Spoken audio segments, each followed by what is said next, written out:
Young men, haven't you caught anything? Not a thing! Throw your net out on the right side of the boat, and you will catch some.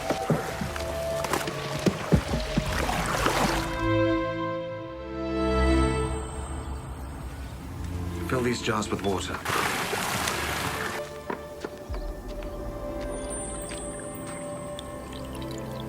Sir, come with me.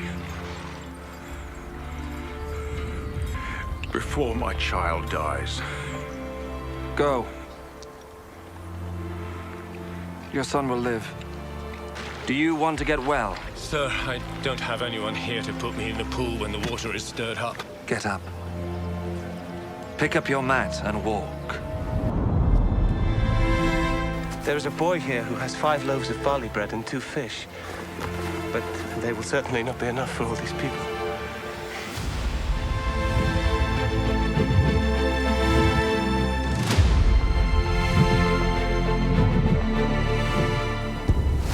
Lazarus!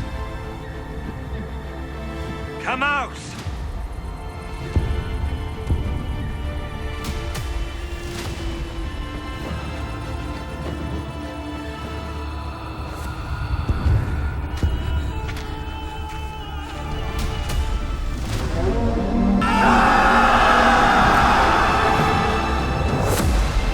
We give this city to the Lord! Jericho is ours!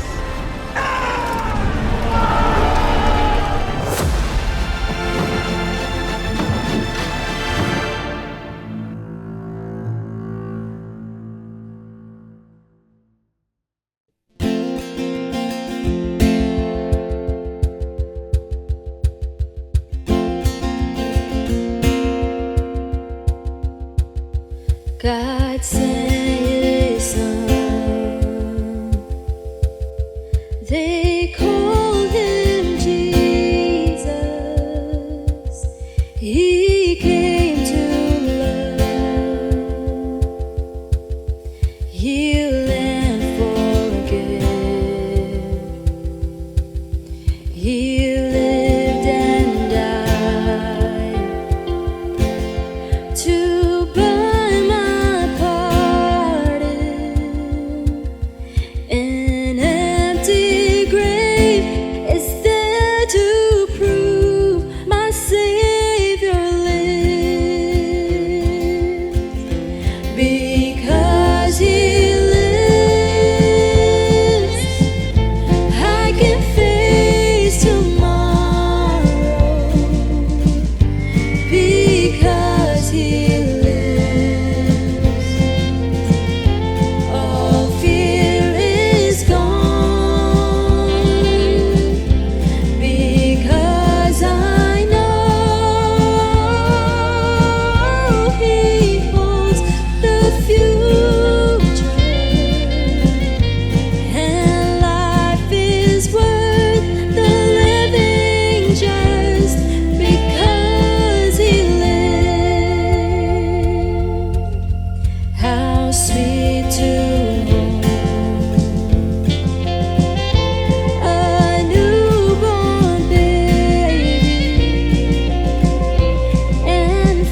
Shalom Bapak Ibu semua, kita bersyukur kita masuk dalam Minggu tanggal 9 Juni 2024. Dan hari ini kita masih melanjutkan seri khotbah tentang kuasa dan perintah Tuhan terhadap hal-hal yang mustahil.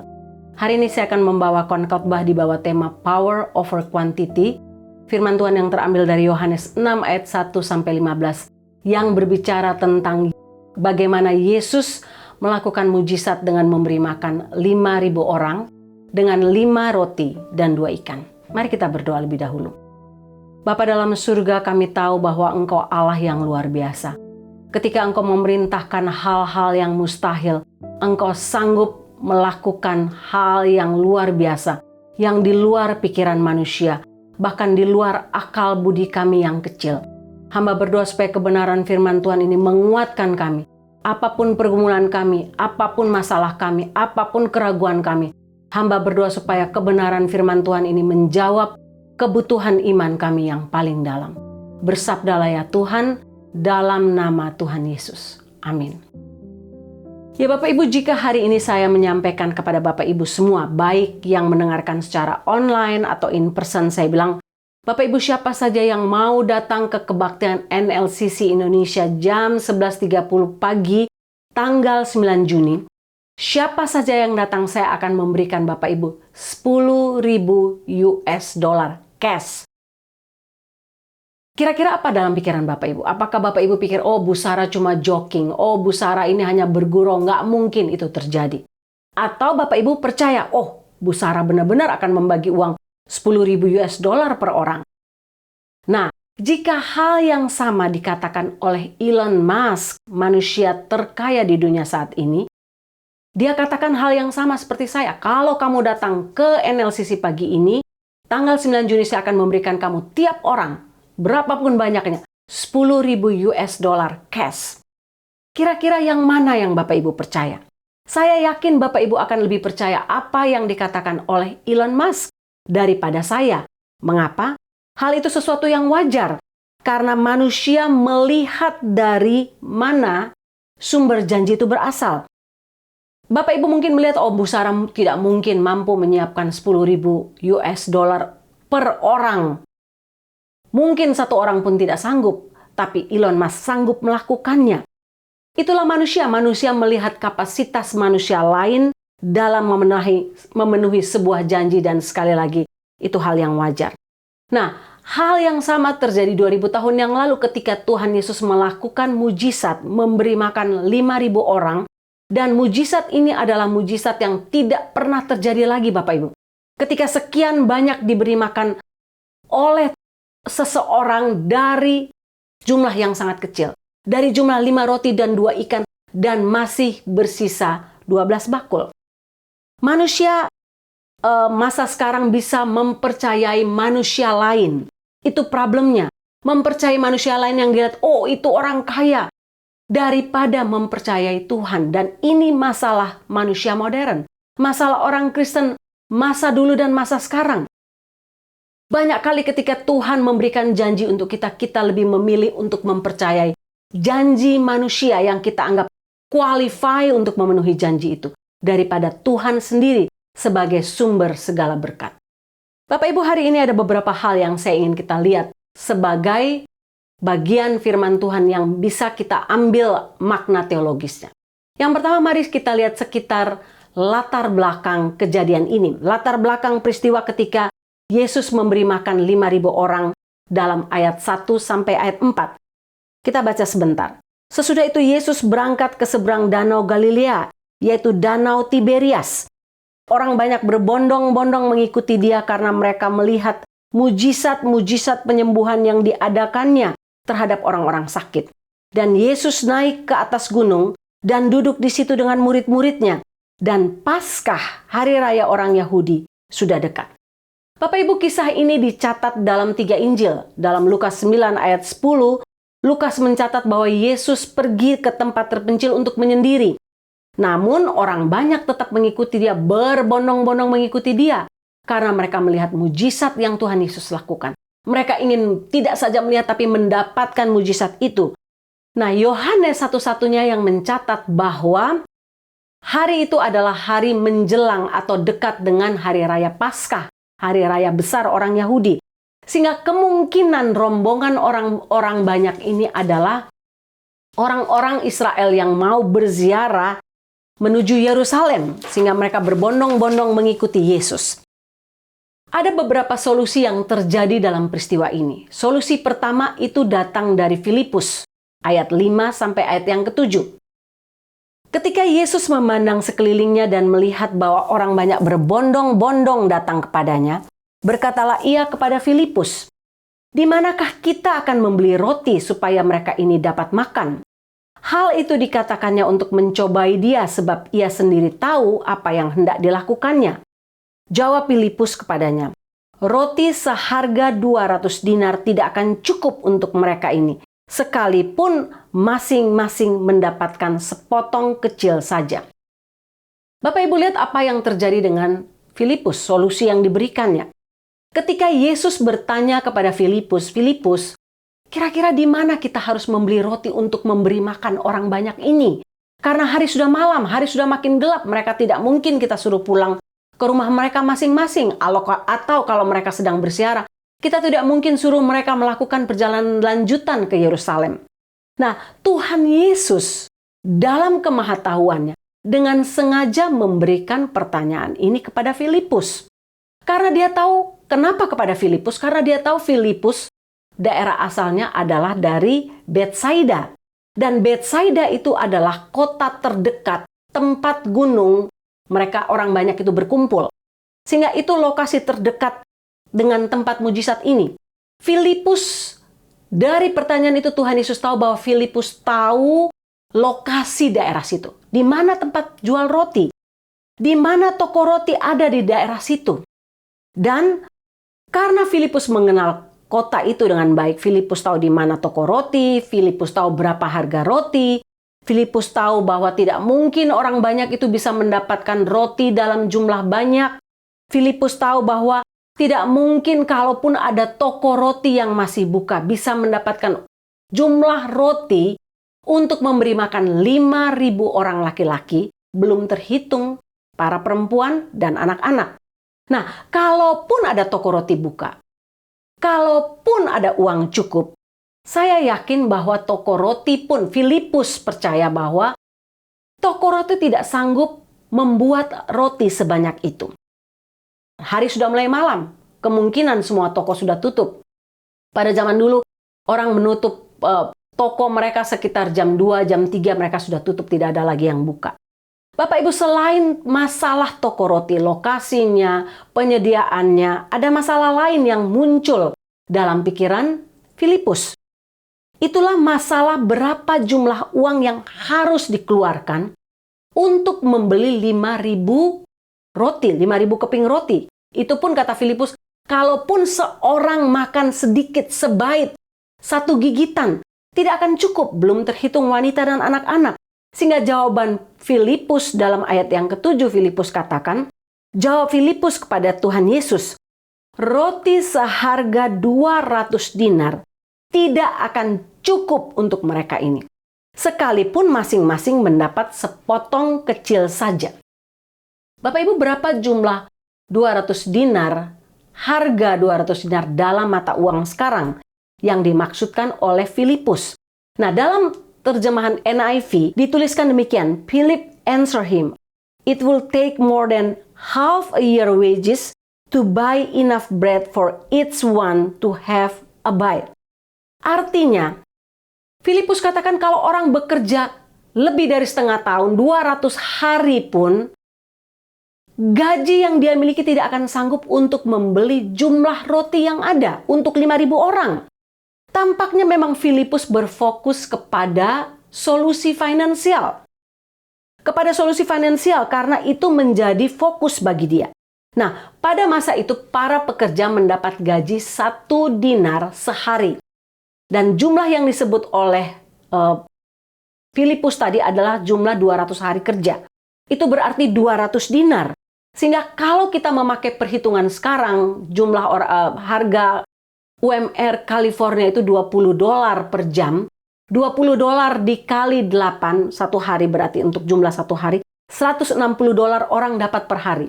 Nah, $160 kali 200 hari itu berarti hanya 32.000 US dollar. Nah, menurut solusi Filipus, uang 32.000 US dollar kita nggak punya. Bagaimana mungkin kamu katakan di mana toko roti? Uang pun kamu tidak punya. Sehingga kalaupun tiap orang hanya mendapat potongan kecil dari roti ini adalah hal yang mustahil. Pekerjaan yang mustahil.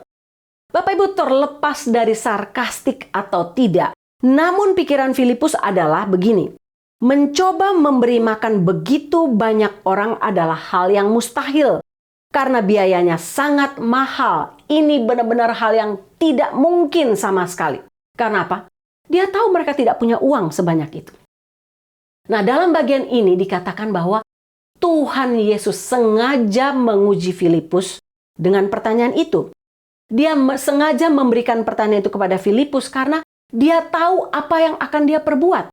Dia tahu bahwa dia akan melakukan keajaiban, melakukan hal yang mustahil untuk dilihat oleh banyak orang untuk membuat mereka percaya. Tuhan Yesus menggunakan kesempatan ini untuk bertanya kepada Filipus, untuk mengajar kepada para murid hal yang jauh lebih penting dari sekedar jumlah uang, dari sekedar toko roti ada yang masih buka atau enggak. Toko roti sanggup memproduksi roti sebanyak itu atau tidak? Bukan. Tuhan Yesus berfokus kepada belas kasihan, mengajarkan kepada murid belas kasihan kepada orang banyak. Tuhan Yesus sedang mengajarkan kepada murid kemurahan hati, kepedulian lebih daripada segala hal lain, daripada segala hal finansial. Tuhan Yesus ingin menunjukkan kuasanya yang besar, mujizatnya yang nampaknya benar-benar mustahil, khususnya power over quantity. Kuasa yang melampaui jumlah. Nah, Bapak Ibu, Filipus adalah orang yang blak-blakan. Dalam Yohanes 14 ayat 8 dikatakan, Filipus ini orang yang cepat memperhitungkan dan pandai dalam berbisnis. Dan karena itu dia siap untuk mengandalkan solusi dia. Mengandalkan perhitungannya yang cerdik daripada sumber dana yang tidak terlihat. Sumber dana yang tidak terlihat itu apa? Yesus. Bagi dia ini tidak mungkin. Kalau mau jujur Bapak Ibu, sebenarnya Filipus ini sudah melihat begitu banyak mujizat yang Tuhan Yesus lakukan sebelum peristiwa ini. Paling tidak dia sudah melihat peristiwa di Kana. Ketika Yesus mengubah air menjadi anggur dari air biasa. Dari air untuk pencuci kaki, pencuci tangan, air mentah. Namun imannya belum sampai ke situ. Dia mulai memperhitungkan. Sehingga ini solusi dari Filipus adalah solusi yang penuh dengan keraguan. Keraguan terhadap kuasa Tuhan Yesus. Terhadap sumber daya ilahi yang dimiliki Yesus. Karena itulah Yesus dengan sengaja menunjuk kepada seseorang. Kepada Filipus karena dia tahu bahwa imannya masih sangat lemah. Namun ternyata Filipus memilih untuk percaya kepada pikiran manusia. Filipus memilih untuk percaya kepada perhitungan matematika manusiawinya daripada menaruh imannya kepada Tuhan. Bapak Ibu, sama dengan Filipus. Kelihatannya benar apa yang dia buat. Benar bukan? Kalau Bapak Ibu berhadapan dengan hal yang sama seperti yang Filipus alami, Bapak Ibu akan memberikan solusi yang sama. Kelihatannya wajar, tetapi sebenarnya menunjukkan bahwa kita tidak punya iman. Kita tidak punya iman sama sekali karena kita mengandalkan pikiran kita. Kita mengandalkan hitungan matematika manusiawi kita. Seringkali kita sama seperti Filipus, Bapak Ibu. Kita membatasi Tuhan dalam box. Kita membatasi kuasa Tuhan dengan cara yang kita pakai sebagai manusia.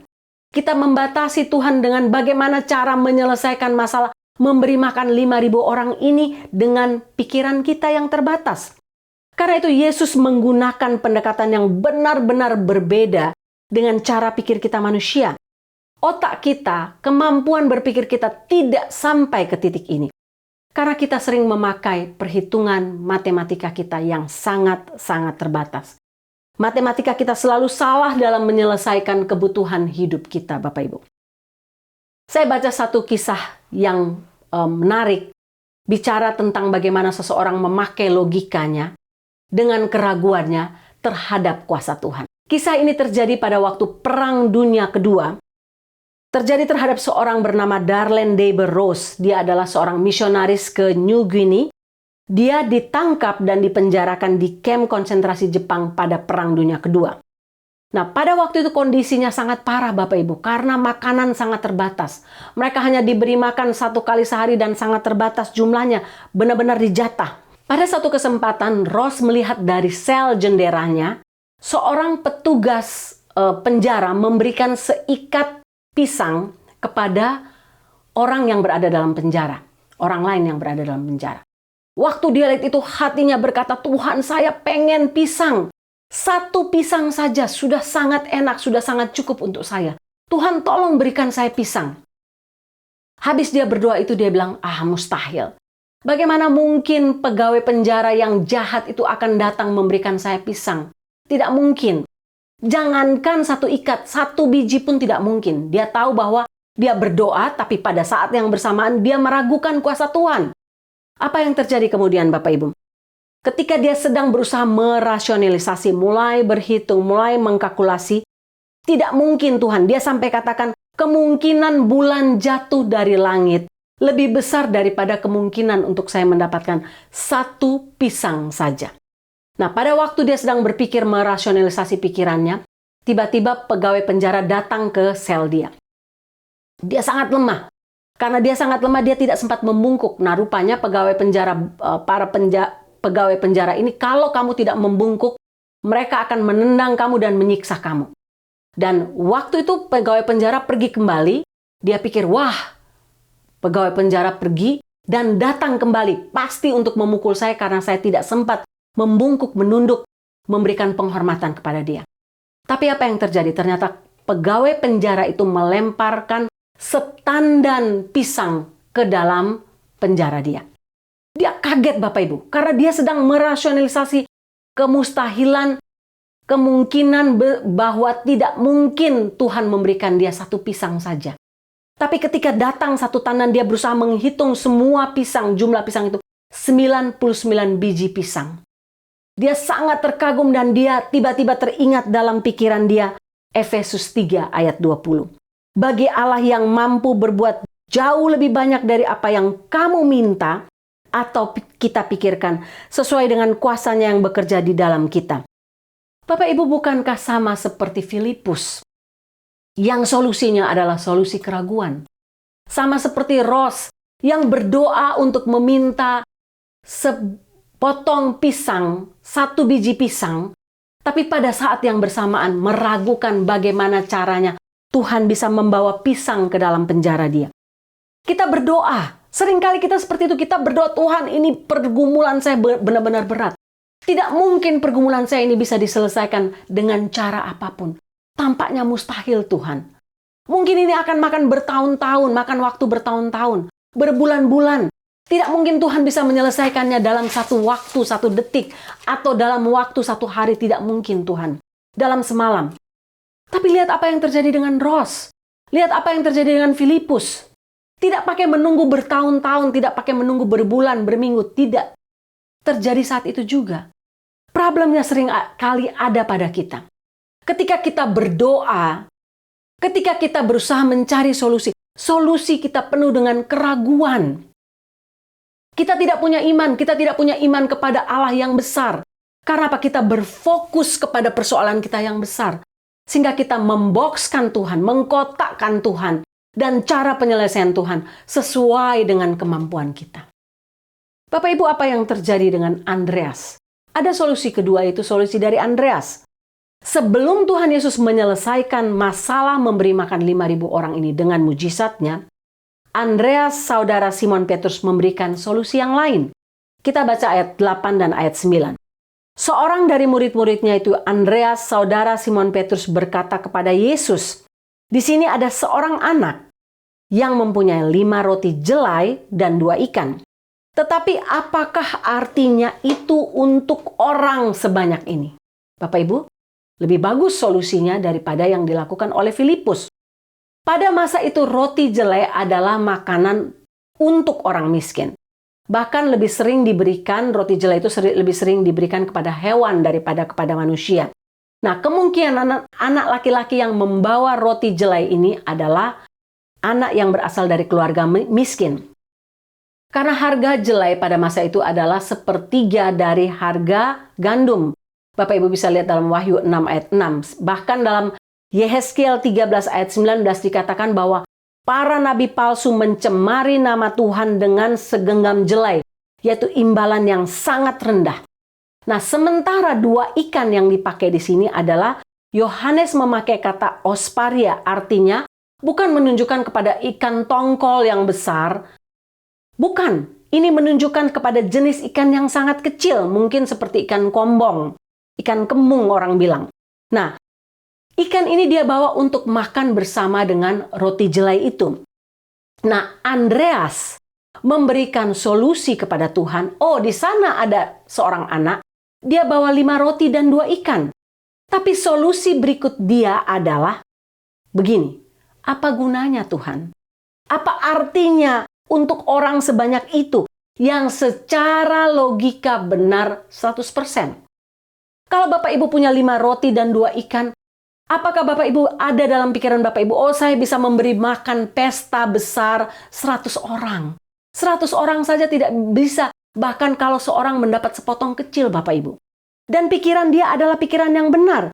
Bagaimana mungkin 5 roti jelai dan 2 ikan kecil ini bisa memberi makan 5.000 laki-laki, belum terhitung perempuan dan anak-anak. Mustahil, impossible. Bapak Ibu, tapi Andreas lupa sekali lagi. Dia lupa tentang peristiwa di Kana. Dia lupa bahwa Yesus baru saja menyembuhkan anak pegawai istana dalam jarak jauh. Dia lupa bahwa Tuhan Yesus baru saja melakukan mujizat-mujizat yang dia selama hidupnya belum pernah melihatnya. Tapi sekali lagi, Andreas dan Filipus mengkotakkan Tuhan sesuai dengan iman mereka. Tuhan tidak butuh banyak. Tuhan hanya butuh 5 roti dan 2 ikan. Tuhan tidak membutuhkan bantuan apa-apa untuk pergi beli ke toko roti sekalipun.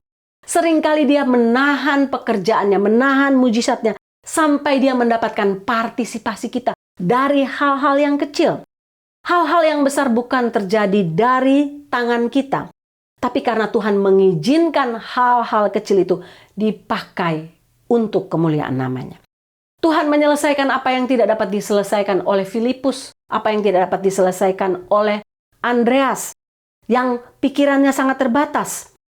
Tuhan menyelesaikannya dengan sempurna apa yang Andreas hanya sanggup untuk memberikan informasi saja. 5 roti dan 2 ikan. Dan itu tidak cukup. Bapak Ibu, apa yang kita belajar dari bagian ini, dari solusi Andreas? Berapa banyak kita melakukan hal yang sama? Berapa banyak kita juga sering berpikir seperti Andreas, oh ini memang ada, tapi ini kecil, ini sedikit, tidak mungkin bisa mencukupkan semua orang. Saya punya kecil, saya punya sedikit, tapi tidak mungkin saya pakai untuk hal besar. Bapak Ibu, kita sering meragukan kuasa Tuhan. Kita sering merendahkan apa yang kita miliki. Padahal Tuhan sering memakai dari hal-hal yang kecil yang kita punya dalam hidup kita. Bapak Ibu ingat tepung, Bapak Ibu ingat minyak yang mengalir terus dari janda miskin itu. Tepung yang tidak habis, minyak yang tidak habis dari janda yang miskin itu. Mengalir terus sampai cukup. Bapak Ibu, sering kali kita meragukan kuasa Tuhan karena kita membatasi kebesaran kuasanya dengan pikiran kita yang kecil. Uskup Kenneth Ulmer dari Los Angeles mengatakan demikian. Dia bilang begini, kalau ada segumpal marmer di tangan saya, dia hanyalah sepotong kaca. Namun marmer di tangan Michelangelo akan menjadi patung Daud yang sangat megah. Kalau ada selo di tangan saya, dia akan hanya mengeluarkan suara melengking. Tapi kalau ada biola di tangan Yoyoma, dia akan memberikan musik yang hebat. Karena itu semua tergantung kepada tangan yang memegangnya. Kalau ada bola basket di tangan saya, harganya hanya sekitar 29,95 US dollar. Tapi kalau itu ada di tangan Shaquille O'Neal, harganya bisa 30 miliar US dollar. Karena semua bergantung kepada di mana barang itu berada, di tangan siapa barang itu berada. Kalau raket tenis ada di tangan saya, mungkin akan menjadi senjata berbahaya. Tetapi kalau raket tenis itu berada dalam Venus Williams, di tangan Venus Williams, maka dia adalah juara Wimbledon. Kalau ada tongkat golf di tangan saya, dia hanya akan saya pakai untuk memukul binatang. Tetapi kalau tongkat golf itu berada di tangan Tiger Woods, maka dia akan menjadi juara golf kelas dunia. Kalau ada tongkat di tangan saya, tongkat itu hanya saya pakai untuk berjalan. Tapi kalau tongkat itu berada di tangan Musa, tongkat itu akan membelah laut Teberau.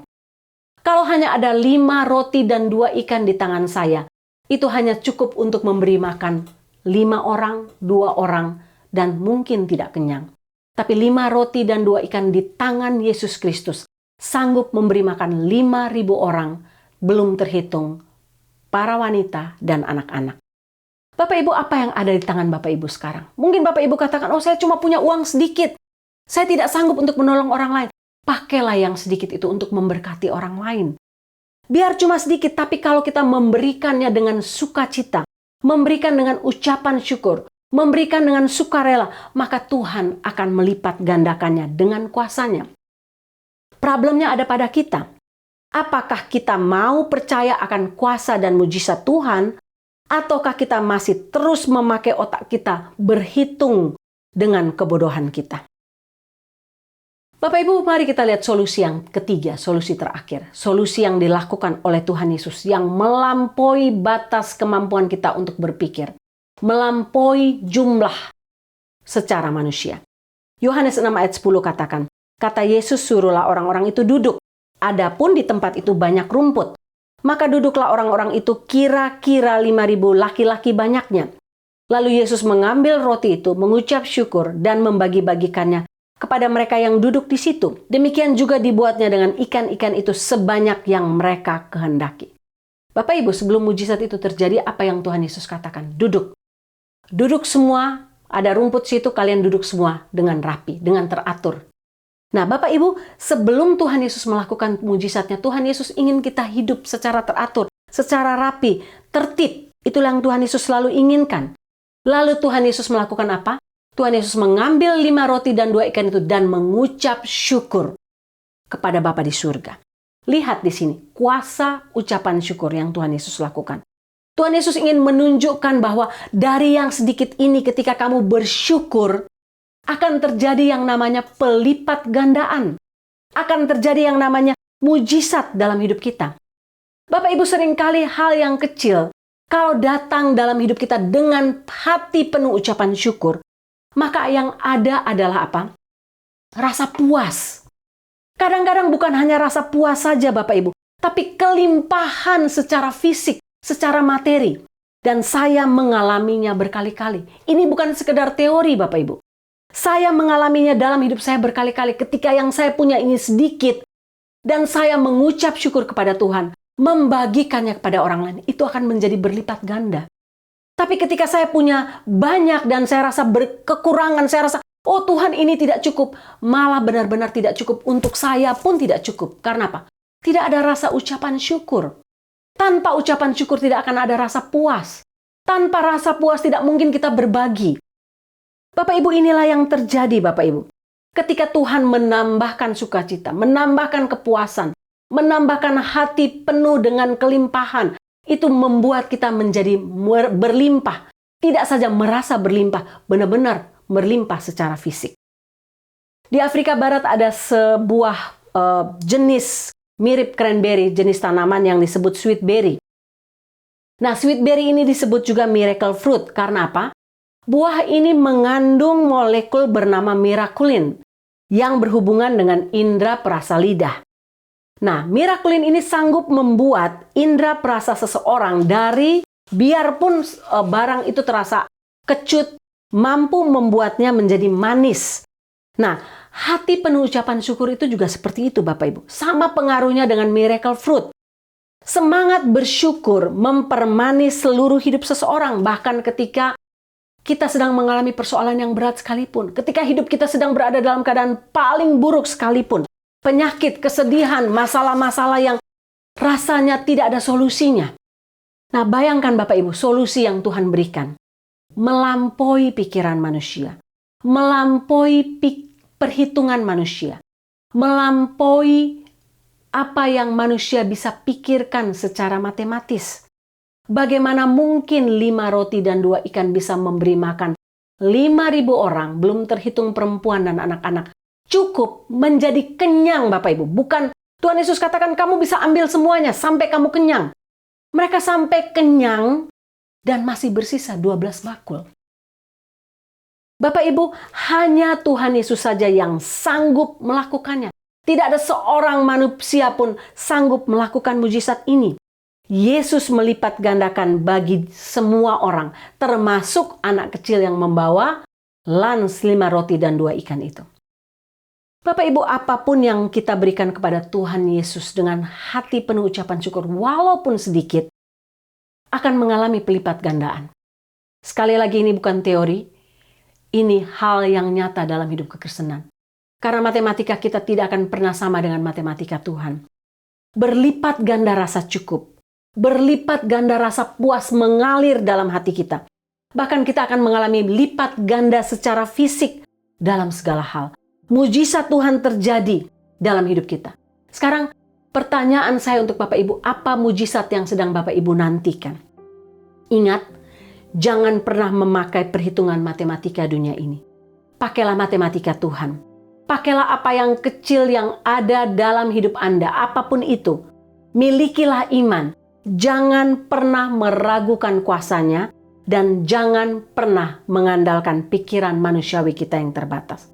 Minta ampun kepada Tuhan kalau kita sering memakai metode solusi Andreas atau solusi Filipus yang penuh dengan keraguan. Minta ampun kepada Tuhan kalau kita sering meragukan kuasa Tuhan dalam segala hal. Sekali lagi, saya tidak tahu apa pergumulan Bapak Ibu, tapi apapun pergumulan Bapak Ibu, jangan pernah membokskan Tuhan dalam pikiran kita yang kecil. Jangan pernah berpikir bahwa Tuhan tidak sanggup menyelesaikan pergumulan saya yang berat ini, karena pikiran kita tidak mampu mencapai kebesaran kuasanya yang maha dahsyat. Mari kita berdoa. Tuhan, hamba sungguh diberkati dengan kebenaran firman Tuhan ini. Hamba pun sering meragukan kebesaran kuasa-Mu. Ampunilah hamba.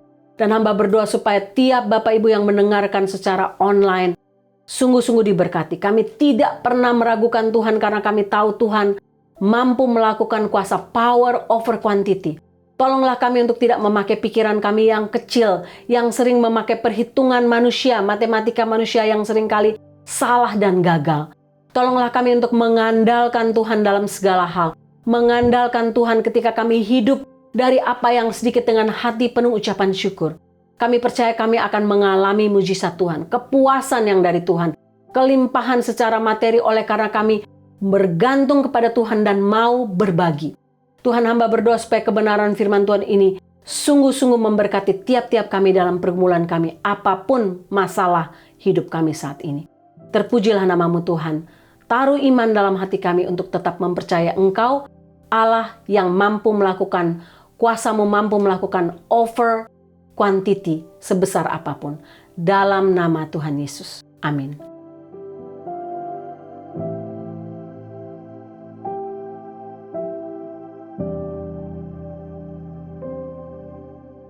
Baik Bapak Ibu, mari sama-sama kita siapkan hati untuk masuk dalam perjamuan kudus hari ini. Bapak Ibu bisa siapkan untuk semua peralatan perjamuan kudus Bapak Ibu. Bapak Ibu bisa siapkan roti atau snack yang Bapak Ibu punya, juga anggur atau wine yang Bapak Ibu punya di rumah. Bapak Ibu yang Tuhan Yesus kasihi, roti yang kita pecah-pecahkan ini mengingatkan kita akan tubuh Kristus yang diserahkan bagi kita untuk menebus kita.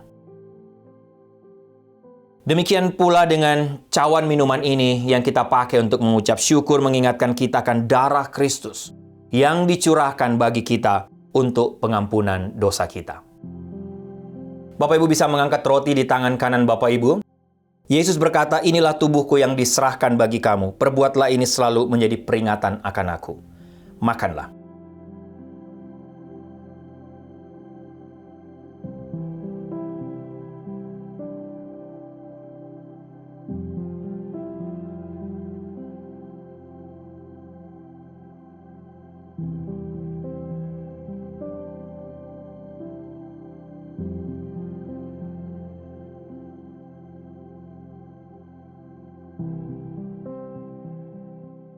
Bapak Ibu bisa mengangkat cawan di tangan kanan Bapak Ibu. Pada malam yang sama, Yesus pun berkata, cawan ini adalah perjanjian baru yang dimeteraikan oleh darahku. Perbuatlah ini setiap kali kamu meminumnya menjadi peringatan akan aku. Minumlah.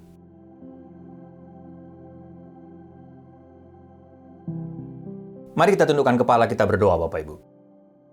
Tuhan, kami bersyukur, berterima kasih karena hari ini, dalam ibadah hari ini, setelah kami mendengarkan suara melalui kebenaran firman-Mu, kami ada waktu untuk masuk dalam perjamuan kudus. Doa hamba kiranya melalui perjamuan kudus hari ini, kami semua tanpa terkecuali, kami tidak hanya mengingat, mengenang apa yang terjadi 2000 tahun yang lalu di atas Bukit Golgota. Tapi kami sama-sama ada waktu untuk mengambil komitmen baru, resolusi baru di hadapan-Mu.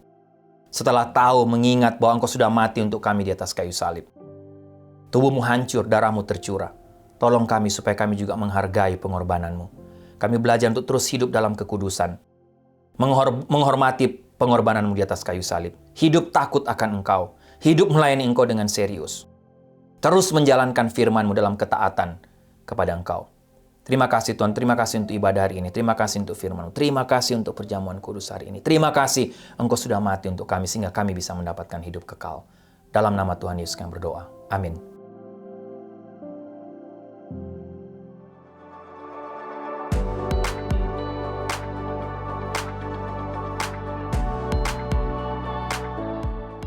Bapak Ibu, saya berdoa supaya kebenaran firman Tuhan ini sungguh memberkati kita semua dan menguatkan kita dalam pergumulan apapun. Kita akan mengakhiri ibadah kita, mari kita tundukkan kepala dan kita menerima berkat Tuhan. Tuhan memberkati engkau dan melindungi engkau. Tuhan menyinari engkau dengan wajah-Nya dan memberi engkau kasih karunia. Tuhan menghadapkan wajah-Nya kepadamu dan memberi engkau damai sejahtera. Amin.